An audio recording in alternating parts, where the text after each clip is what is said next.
everybody! I just finished my first game of Reykjavik Open and I've been very excited to show it to you. I was on this first round facing a really strong opponent. I was playing as the 2354 FIDE master from England who was only 16 years old. Imagine being 16 and 2300. That sounds fun. Also, I feel like I'm very zoomed in, but yeah, I'm in my hotel room in Iceland. It's not like the greatest background anyways. So let's get into the game. Like I said, I was playing as a 2354. His name is Sohum Lohia, and he started with the move e4. Now I played c5, he went knight f3, and I decided to go for knight c6. Now I always play my Sicilian, you know that. So he played bishop b5, and I'm going to be honest, I don't love facing bishop b5. It's like one of the most common moves here, but I always hope that my opponents are going to go for the open Sicilian and not this, and I shouldn't say this because then my opponents are not going to do that. But one girl can dream. So I wasn't really that happy when he went bishop b5, so I spent a little bit of time thinking here because I thought, okay, what line am I going to go for? Am I going to go for what I typically do, which is this? Am I going to play something else? After like 5 minutes of thinking, I decided to go for e5, which is a line that my dad has shown me, which I've looked at pretty in depth in the past, but it's been quite a few months since I did, and so it was a bit of a risk for me to play this, I thought. So he castled, and I was deciding here between going d6 or the move that I know my dad showed me, which was bishop d6. And I opted for going for bishop d6, the idea being that I am right now defending this pawn, because you may say, Anna, what happens here if your opponent just takes, what happens if your opponent just takes here and then takes this pawn? Well, the idea is that they cannot take this pawn here because I have the move queen d4, threatening both the knight and this pawn, and this isn't really that good for them. So that's why they can't take the pawn. But now that my opponent has castled, they are a little bit threatening to take this pawn, so I want to defend it. So I decided to go for bishop d6, which looks a bit strange, but the idea is that the bishop is going to be more active here, and even though it looks as if it's blocked by this pawn, because white always wants to go for a move such as c3 and d4, the bishop can actually turn out to become pretty good over here. So I went bishop d6, and he went for this move d4, which I was not expecting whatsoever. Now I knew that I had seen this at some point, but I couldn't really remember what the main move was here. And this looks crazy, but the idea is that if I take, which I did, I took with the c pawn during the game, he wants to go for the move c3 and now take advantage of the fact that my bishop is unprotected. And now I cannot really take back, and you know, this is hanging, and so it becomes quite a complicated position. Apparently here I should have taken with the knight. I didn't do it because I thought that my opponent had takes, and queen g5, which, yeah, for some reason worried me because I didn't realize that this was good for me. I mean, I feel like I'm just losing a pawn and I can't castle. So, okay, the engine says that this is good. I absolutely couldn't understand during the game that this was fine for me. So yeah. So I think that my move was fine, c takes pawn, and now my idea was that after c3, I spent a lot of time thinking because I found this idea, which was queen b6, which is actually like one of the best moves here.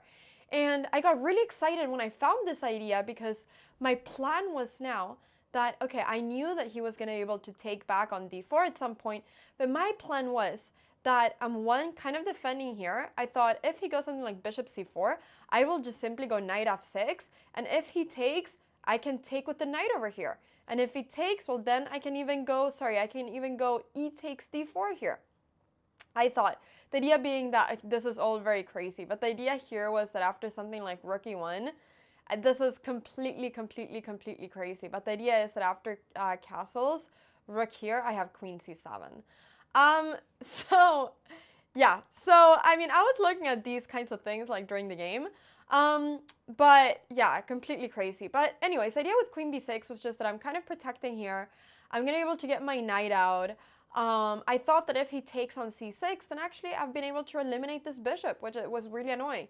And this is actually what he ended up doing. He ended up taking my knight, but after d takes, I was really happy because I had now the move bishop g4, and I didn't mind the fact that I had lost the central pawn because, well, what do you do now? Like, this knight is pinned, I'm threatening to take and take.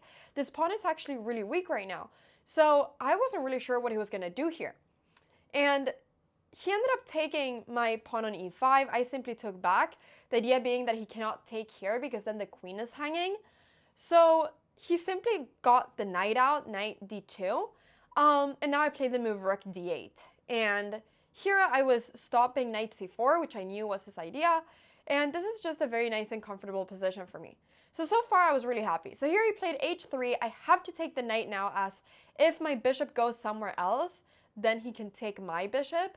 So I took the knight, he took back with the queen, as he has to do, and I am really proud of this next move, because he was threatening to go knight c4, and here I thought, it looks so natural to just like get the knight out and castle, but I found this move queen b5, which I'm really proud of. Like, the engine thinks the best move is queen b4, which has the exact same idea, but the idea of this is that it's kind of preventing a4.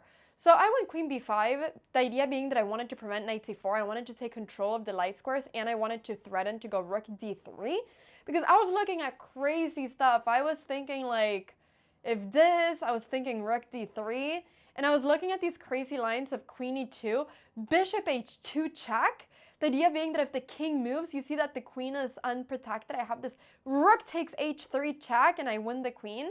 And I was looking at all these like king h1 and then like bishop c7 threatening to go rook takes h3.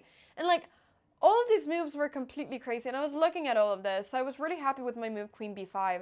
But he played a4, which was the best move, which I didn't really think during the game was such a good move. I thought that this wasn't really such a good move, because I thought that now this square is going to become so weak forever, and like this pawn becomes extra weak and everything. But but I went queen b4. And I was thinking about going something like queen d3 just to kind of try to trade off. But the reason I didn't do it was because I didn't like the fact that he could go like knight c4. And then I thought after something like bishop here, I just didn't really see why I would in any way be better, and I wanted to be better. So yeah, I just didn't like the knight being so strong. So he played rook a3 after thinking for a long time. This was the first time during the game where I had more time than my opponent. I simply developed my knight. I thought it was time to just develop. He went rook b3. I took the pawn on a4. He took here, and I castled. And here we have a completely equal position. So he played b3. I went queen a6 pretty quickly, because where else am I going to go with the queen? I still want to defend this pawn. He went rook b4, and this was now a critical moment. I spent like a lot of time thinking here, because I couldn't figure out what I wanted to do. I was thinking about stuff like rook d3, for instance, and then queen e2, but I couldn't figure out what to do. And after like spending like 15 minutes thinking, which I was really upset about because I only had like 29 minutes left, even though it was the same time as my opponent, like I wanted to play fast, I went for the best move, which I'm really happy about, which was c5. So I played c5, which was a good move.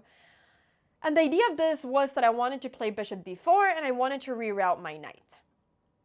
So I'm threatening the rook went to a4, threatening my queen. And now I think I made a mistake. I went queen b7, which maybe isn't really a mistake, but it just felt a bit passive. But anyways, it didn't really matter. The thing that mattered was that in this position, after knight c4, here I can just go bishop d4 and be happy. Be really happy with my position is great. I have a great position right now. Like, even if he goes bishop g5 here, pinning my knight, I can just simply go something like rook e8, and this pawn is so weak right now. This pawn is incredibly weak. What is my opponent supposed to do? It's equal, at least. It's completely equal. But after knight c4, some ghosts enter my head, and I instantly, in like 20 seconds, just played bishop b8, which is a horrible move. I played it literally in like 10 seconds. I instantly played it, and I could tell that my opponent thought it was a mistake, and I was like, why? And then it hit me. It was like I was in a different universe. I was like, Anna, what did you do? Like, do you ever have this moment where you go, was that me playing that move? That's a horrible move. And the reason I played it was because this had been my idea. I think that because this bishop had been bad for so long, I didn't comprehend that after bishop g5, this bishop is incredibly strong. Like, I don't know what happened with my brain. It was just, I instantly knew when he played bishop g5, or actually when I played bishop b8, I saw bishop g5, and I thought, oh no, I'm losing. It was like, it hit me like this, and it was really sad, and I'm not lost, but now the game is going to become a lot more difficult, because now after bishop here, I cannot really protect my knight, and my knight is pinned. So now I started really panicking. Because I realized that things were getting tough. And yeah, I went for the move rook d4 here, which also isn't that good apparently. My plan was to put pressure on this pawn. I was quite happy with this move practically because I thought that this was a little bit difficult to play. He took, and then went rook e1. And here I had this beautiful idea. I really wanted to play this move f5. The idea being that if he takes with the pawn, I'll be able to take here, and now I'm completely fine because my opponent has these triple pawns. So I thought that after f5, he cannot really defend this. The only thing he can do is to go queen takes f5. And now my idea was to go queen takes b3, queen g5 check. But the problem, the reason this didn't work was because here my opponent, or I thought it didn't work, was because here my opponent has to move queen takes c5, which I thought this now was just bad for me, but this is like very complicated. I have to go rook d8, everything is kind of hanging. And I thought my opponent could go queen b4, but apparently they cannot do that because I have this move, which I did not see during the game. But I thought that I could, maybe I should have played this anyways. But yeah, but I was looking at all of this and I got really worried. I mean, I also saw queen f6 check, king g8, but this I thought actually was fine because I thought if something like knight e3, I can always retreat, and I thought I was fine. So maybe actually I should have gone for this move f5 because it was a little bit tricky. But yeah, I don't know. Maybe he can even go something like queen e7. I have to go king g8. I don't know if he can go for some like, yeah, I don't know. I mean, the rook is hanging, but the knight is coming. It was a really complicated position. I actually think I should have gone f5. I got kind of tilted at the fact that f5 didn't work, and then after I realized that, I just got tilted and went queen e7. But this was just a huge blunder. That was the biggest blunder of the game. So I should have gone f5. The best move here objectively is for me to go rook e8 and put pressure on this pawn. And now, after something like g3, I can just simply take here. And I'm worse, but I'm not lost in any way. But yeah, unfortunately here after I went queen e7, this was just a blunder. I didn't realize that he could go knight e3 because I somehow thought that the rook was like not defending the pawn, but obviously this rook is defending. So I did a little blunder. Yeah, it was a blunder. It sucked. I knew when I went queen e7, I could see the double red chess.com blunder signs, and there they are. So I knew it was a blunder right after I played it. So yeah, I should have tried f5. I didn't really think about rook e8, to be honest. Here now the problem is that this knight becomes so strong. I went queen d5, but now he has knight f5. And now the problem is that I'm losing this rook as if I, for instance, would take here, there is queen g4 check and then checkmate. So unfortunately here I'm losing material. This check doesn't really do anything. The king just escapes. So yeah, I went king h8 here. I lost the material, and you know, I played on for a little while being an exchange down, but unfortunately this position was just crushing for my opponent. And I mean, I'm just going to show how the game ended, but the queens got traded off, and then this pawn just, you know, yeah, was going to promote, and there we go. So basically, I did two mistakes this game. My two mistakes were bishop b8 and queen e7. And my mom said that everything else I played almost perfectly. So that's how chess is, you know? And yeah, I was a bit sad that I made these moves because actually the reason I went bishop b8 was because I just thought, oh, let me just play fast. And it's kind of paradoxical because I know I need to play fast, but I also know that when I play fast, sometimes I can make really bad moves. So I still think that I need to think about like always spending at least a minute for each move, just to really like re-look at the position with new eyes, because yeah, positions require new eyes. And I did the mistake of not looking at that position with new eyes, and then that made me make a bad move. So I learned that lesson. I'm going to take that with me for tomorrow. My opponent played a fantastic game. He played at like 96% accuracy.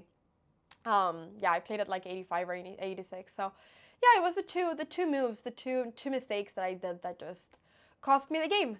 But I'm really motivated for tomorrow. I'm really just trying to have fun this tournament in the sense of like, yeah, I lost today and it was really upsetting after the game, but I think it's important to just, I'm going to play better if I just play happily and I don't feel like this immense pressure. So, also, have I been sitting like this the whole time? I look so small. Okay, this angle is not great. Okay, I'm sorry. Anyways, yeah, I'm just gonna play, have fun, play as good as I can, and see what happens. And I really need to bring this mentality with me for the whole tournament if I'm gonna perform. So I'm just grateful that you're all watching my games, that you're rooting for me every day. I saw a lot of you watching live the stream. So thank you so much for doing that, and tomorrow we go again for round 2. I'm excited to play. Thank you so much for watching this video, and wish me luck for round 2 tomorrow. Bye-bye!